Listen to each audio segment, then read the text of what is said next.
खून निकलवा कर लोग गिफ्ट कर रहे ब्लड पेंटिंग। तमिलनाडु सरकार ने लगाया बैन। आखिर क्यों बढ़ रहा है इसका क्रेज? तमिलनाडु सरकार ने खून से बनी पेंटिंग पर रोक लगा दी है। इसकी वजह राज्य में ब्लड आर्ट के चलन में तेजी को बताया जा रहा है।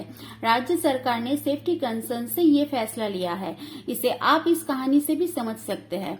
चेन्नई के 20 साल के गणेशन की गर्लफ्रेंड का पिछले साल 10 दिसंबर को बर्थडे था।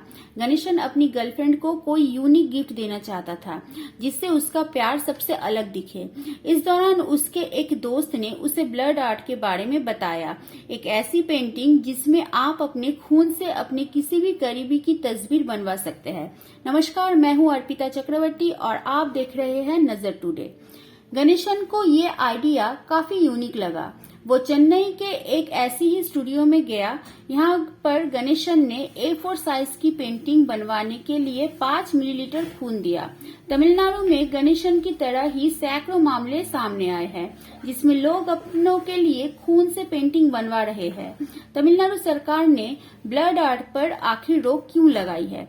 28 दिसंबर 2022 को तमिलनाडु के health minister M.A. Subramaniam Chennai में अचानक खून से पेंटिंग बनाने वाले एक स्टूडियो में पहुंचते हैं। यहां पर पेंटिंग के लिए रखे गए कोई ब्लड की शीशियों और नीडल्स को देखकर वो हैरान रह जाते हैं। उसी वक्त वो खून से पेंटिंग बनाने वाले स्टूडियो पर बैन लगाने का ऐलान कर देते हैं। मंत्री सुब्रमण्यम ने कहा कि कोई व्यक्ति या संस्था खून से पेंटिंग पाए जाते हैं तो उसके खिलाफ आपराधिक कार्रवाई की जाएगी। सुब्रमण्यम ने कहा कि ब्लड आर्ट दंडनीय है। ब्लड डोनेशन एक पवित्र कार्य है। ऐसे उद्देश्य के लिए खून निकलना मंजूर नहीं है। प्यार और स्नेह दिखाने के कई और तरीके हैं। इसमें ब्लड आर्ट को शामिल नहीं किया जाना चाहिए। जांच के दौरान पता चला कि स्टूडियो में ब्लड लेने की प्रक्रिया तय प्रोटोकॉल के अनुसार नहीं होती है।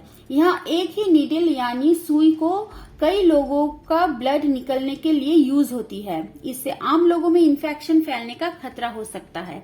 बता दें आपको, आम लोगों को नहीं है खून निकलने की अनुमति। Health expert M. वेंकटाचलम के मुताबिक तमिलनाडु में तेजी से ये ट्रेंड बढ़ रहा है, जो चिंता की बात है। किसी इंसान के शरीर से खून निकलने के लिए केवल लैब टेक्नीशियन, नर्स या फिजिशियन को ही अनुमति होती है। उन्होंने कहा कि ये समझ से परे है कि लोग जोखिम मोल लेकर ऐसे स्टूडियो में अपना खून निकलवा रहे हैं। इससे कई तरह की बीमारी फैलने की संभावना है, जैसे हेपेटाइटिस B, हेपेटाइटिस C और HIV।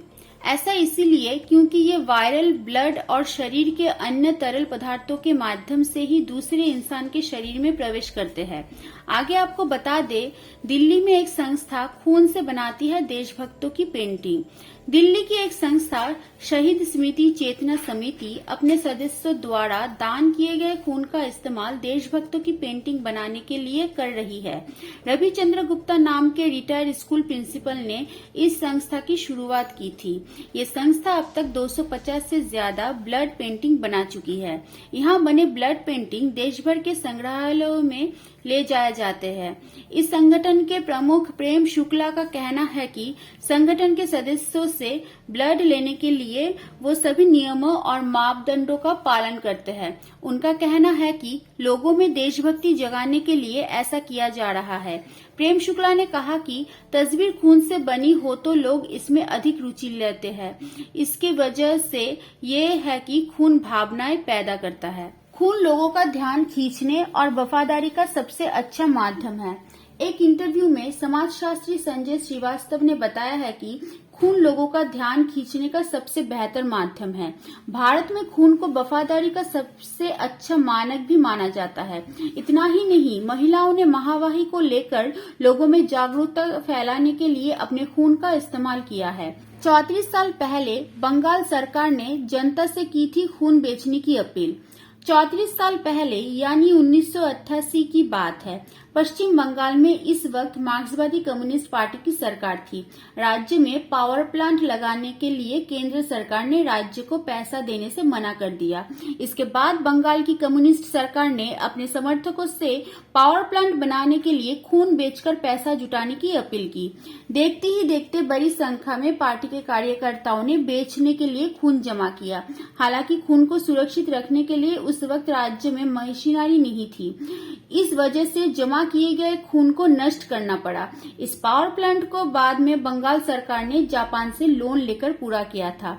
आज के समय भी ज्यादातर संगठन या राजनीतिक दल लोगों की सहानुभूति के लिए ब्लड डोनेट कैंप लगाते हैं। प्यार ही नहीं, आंदोलनों का प्रतीक भी रहा है खून। 1980 में असम के एक आंदोलन शुरू हुआ। इसका मकसद राज्य के तेल भंडार पर केंद्र सरकार के अधिकार का विरोध करना था। लोगों को कहना था कि असम से तेल दूसरे राज्यों में नहीं जाना चाहिए। इस आंदोलन को मजबूती खून से लिखे एक नारे ने दी थी। दरअसल 22 साल के एक युवा ने गुवाहाटी की सड़कों पर अपने खून से लिखा था, हम खून देंगे, तेल नहीं।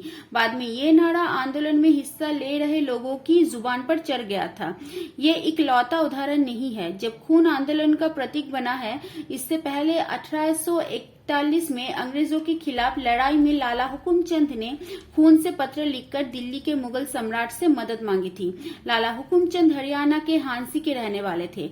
हालांकि जल्द ही अंग्रेजों ने दिल्ली पर भी कब्जा कर लिया था। 15 नवंबर 1897 के ये पत्र अंग्रेजों के हाथ लग गया।